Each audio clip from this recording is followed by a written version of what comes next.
I've always really liked that intro there. Greetings, ladies and gentlemen. I'm Exoparadigm Gamer, and this is Metroid Prime. And indeed, we are playing the Wii version, the Metroid Prime Trilogy version, released in 2009, 2010, I believe, for the Nintendo Wii. And I'm recording this through my Wii U because I just find it so much more convenient to record through HDMI in my hot plug than I do to find, than trying to figure out how to use an AV cable, a regular composite. But that's and you guys might have figured out by now that I'm a pretty big Metroid fan. I did a pretty lengthy review of Metroid Other M, and just kind of my thoughts on that. And since then, I've wanted to come back to this series, but I wanted to take a look at some other things first. You might remember if you saw my Super Mario All-Stars review, I said that next I would be tackling some PlayStation franchises. Well, due to a number of inconveniences, let's say, I have not, I've had trouble. I don't exactly have access to some of the equipment and other things that I need to be able to do those reviews at the moment, so I figured to kind of fill the gap, I go back to Metroid. I wanted to, like one of the, you might say that the Metroid Prime trilogy is, I don't know if I'd say it's like the best, like my favorite 3 installments of Metroid, but it's definitely one that I think really expanded the universe in a way, that the 2D games just never could have done. My favorite's still Super Metroid, of course, for a number of different reasons, but I think that the Prime trilogy did a lot of things right that, Other M just sort of threw out the window for whatever reason or another. And, there's so much to this game. Just the world it creates, just what you can explore, how the music is directed. There's just the excellent graphics for 2002, oh my god. And there's just so much to it that I don't think I could adequately express what I have to say through just a review. So I figured, I have some experience with LPs now that I've been working with my buddies on my second channel, Game Mavericks, for a while. I figured, what the hell, I'll give this game a full playthrough, because it deserves one. And, I know a lot of people have played this, I know a lot of people have probably LP'd this, and I'm sure that if you've ever seen them, I don't know how many new thoughts I'll be able to get out, but I will sure try my best, because I don't have a very conventional opinion of Metroid Prime 1, so maybe that will... I hope you'll join me for more, at least for a couple episodes, just to kind of get your feet wet. But one of the things I would really like to do for this playthrough is, Metroid Prime is full of lore. Just sort of little entries that sort of help with that world building that this particular trilogy is so great at. So one of the things I want to do for this playthrough is, whenever we see some lore, I'm going to scan it. Zebus has fallen. All ground personnel are presumed dead, either killed by the hunter clad in metal or in the subsequent destruction of the underground facilities. Our research frigates Orpheon, Syriacus, and Volparagon were in orbit at 0 hour and managed to retreat. Frigate Orpheon is now docked at Vortex Outpost. Orpheon's cargo appears to have a 100% survival rate. Metroids are healthy, but on restricted feeding schedules due to uncertain supply status.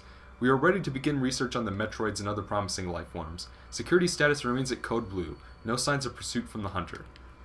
So yeah, whenever you see a little red... So first of all, one of the interesting additions that Metroid Prime 1 made was the scan visor. If you see any of these little icons while you have it there, you'll be able to scan some of the creatures that are... Some of the creatures in the environment to learn things about the world. It was a very brilliant idea, and it's something I really wish that Other M had kept, because without it, it just feels bare. Here, you have an... Hold on. I thought that was... Another thing I want to do is I also want to scan the enemies, because they have some detailed scan entries as well, and I want to, make sure that I read those, just to show what the game developers and creators had to say about them, because it's the scan visor is how Metroid Prime fleshes out its world. It's how everything feels real. It makes everything feel more than a game, And you know, I think that's a mark of a truly great game, is if you're so absorbed in the world it creates that you can't, you know, that it becomes difficult to distinguish fact from fiction. But, you know, you might be wondering why I haven't scanned any of the enemies we've encountered so far. Well, the big reason for that is most of these we aren't going to be seeing. The space pirates in particular, this is a space pirate frigate. And I'm sure that if you've played any Metroid games before, if you scan like this guy, say, it says that it's a space pirate, but it doesn't really give you like the detailed scan entries that you would get through most of the game. So I figured I'd skip out on that for now, seeing as we'll be meeting space pirates again later and actually be given like a full detailed scan entry at that time. So for now, I just want to focus on getting this introductory part out of the way so that we can, you know, get onto the full playthrough. And but yeah, I'm really excited for this playthrough, and I hope that, you know, whether or not you've played this game before or not, you'll be able to join me, you know, and, you know, just have fun really appreciating what they were able to do here with the GameCube's hardware in 2002. And some of you might be wondering why I'm playing the trilogy version. You know, there are a number of reasons. One thing, I've figured that, considering that the GameCube version is older, I figured it would have a lot, you know, that particular version more people have done. I figured people would be more interested in seeing, you know, the subtle differences between the, you know, the two versions. So I figured that, and the Wii version is my favorite of the two. And really, I'm going to be explaining that as we go through the playthrough, but, you know.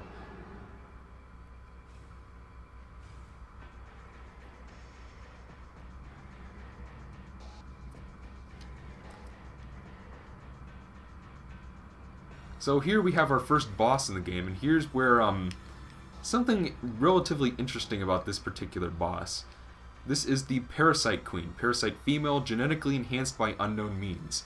A weak spot has been detected in this creature's mouth. Use your auto-targeting to acquire this new target! Scans indicate the presence of a potent mutagen. Origins unknown. Creature exhibits the ability to fire weapon-grade blasts of energy from its mouth, a trait not present in the standard parasite genome. It appears the pirates have begun a bioengineering program with considerable results. So no other enemy in the game will do this, but upon scanning the Parasite Queen, you can now target her mouth, which you couldn't before.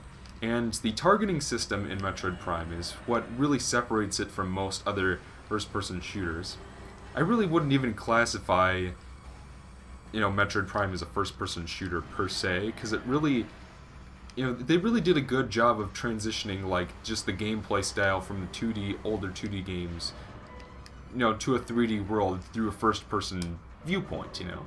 Now, that's not a small accomplishment, and a lot of people before this game came out were, like, afraid that Metroid was going to go down the shitter because, oh my god, FPSs, you know, those, there is an audience out there that will tell you that first-person shooters are just like a cheap, you know, crappy form of gaming, that's really lazy and, you know, hardly has any thought process put into it, and people just will buy them by the millions of copies because they're FPSs and everybody plays them.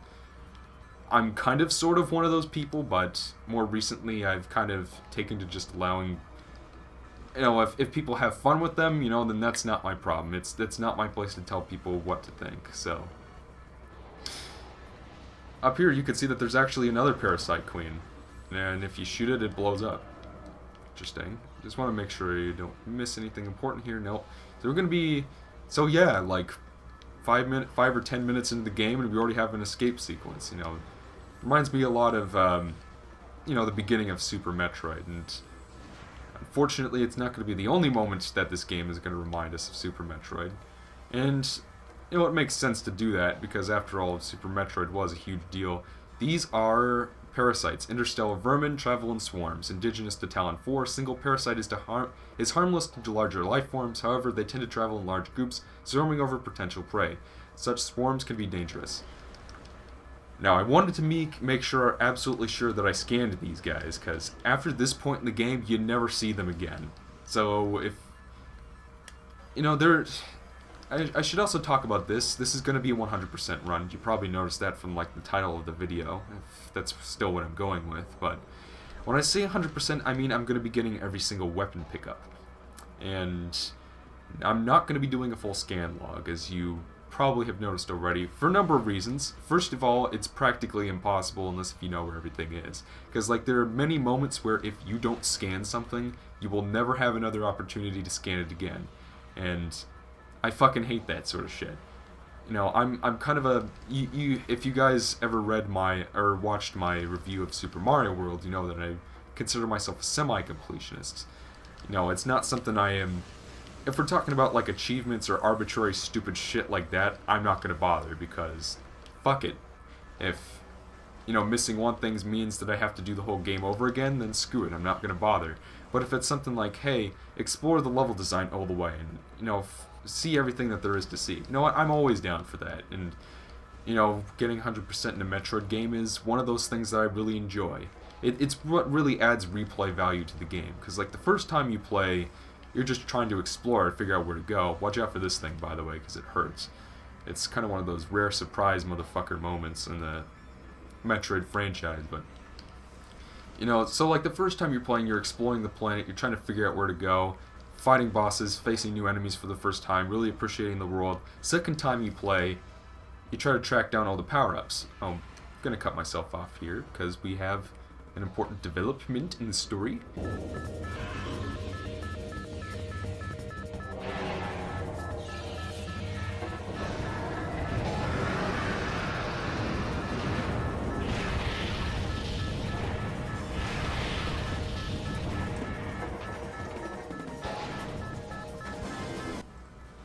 Yes, ladies and gentlemen, Ridley is back. I probably should have mentioned this before, but Metroid Prime 1 takes place shortly after the first game on NES. You know, the really badly aged one. I probably made a lot of people stop watching the video because I just said that, but here we have another development in the story that's kinda controversial, kind of frowned upon. So you saw that, you know, that little shockwave right just now? That made us lose everything. Yeah. Our Various suit is gone, our Morph Ball is gone, our missiles are gone, our Charge Beam is gone, even though Samus didn't have that in the first game. Grapple Beam is gone, even though she didn't have that in the first game. Even though it wasn't even in Zero Mission, which was released after this game. You know, there are a lot of people... Usually if people don't mention, like, Other M, like how they force you to get new power-ups... Usually they point to that, because that's pretty bullshit, honestly. I mean, like, I still think Other M is worse, because it's just... You know, it's a very questionable decision on their part. Because, like, when you make it so that you just randomly get power-ups, it just takes the logic out of the story, you know? Just like, okay. But here, you know, I'm glad that they gave a reason, at least, why you lost it, but it's not necessarily a very good reason, mind you. But yeah, so Ridley has taken off, the ship is self-destructing, you never actually get to see it fully explode, unfortunately. Oh, by the way, but one thing I really like about this opening part is if you look really, really closely at the space background, you can see the seams in the skybox. And I'll probably put up like a screenshot or something that so you can see, but... Now, from this point in the game, Samus is going to be landing on nearby Town 4, the planet that was next to Frigate Orpheon. And we're going to be trying to chase after Meta Ridley to see what the hell he's up to. But yeah, the opening in this game, you might say it might remind you of something, like a certain 16-bit video game released in 1995. Oh, by the way, I love how pixelated that texture is.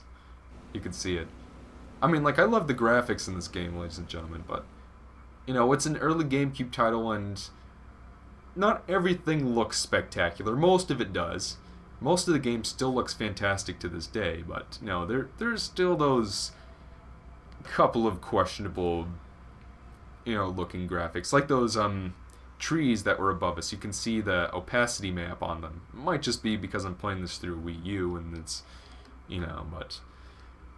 So, I think this is probably a good spot to end our first part. You know, we went through Frigate Orpheon, we found out about Meta Ridley, we learned about that the pirates are engaged in some sort of muted, you know, some sort of bioengineering program. Now, I think this is enough for the first part, so I will see you guys next time in part 2, when we begin to explore Town 4 and see just what the hell the pirates are up to. So until then, I'm X Paradigm Gamer, and I'll see you guys next time.